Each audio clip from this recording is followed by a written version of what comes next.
Today you'll take your quiz for Section 16.1. Be sure to put your name, the date, and the class period at the top of the page.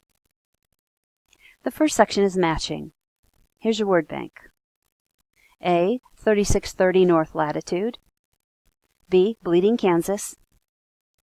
C, John Brown. D, Compromise of 1850.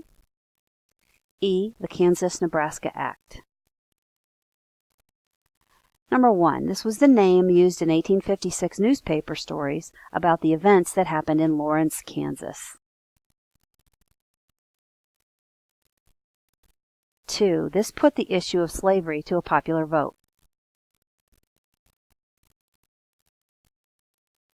3. This included the Fugitive Slave Act.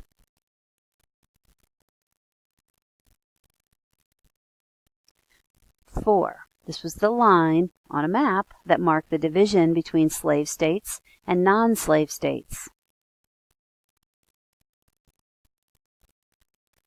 And number 5, this person was a violent abolitionist. The next section is multiple choice. Number 6, the Wilmot Proviso called for what? A, the election of Martin Van Buren. B, the banning of slavery in any lands that the U.S. acquired from Mexico. C, California entering the Union as a slave state. Or D, a pro-slavery government in Kansas. Number 7, what approach did Senator Stephen A. Douglas propose as an alternative to the Missouri Compromise? Was it A, the Gadsden Purchase? B, the Texas-Maine Act? C, popular sovereignty? Or D, free soil? Number 8. Which term refers to pro-slavery activists who crossed the border into Kansas to vote?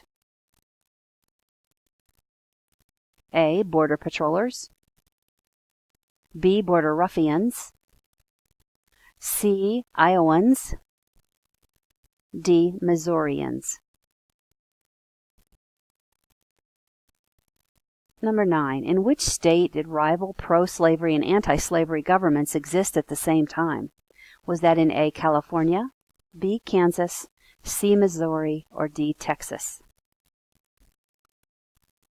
And number 10. What's the name for a war between citizens of the same country? A, a civil war. B, a Cold War. C, an inter-country war. Or D, an undeclared war.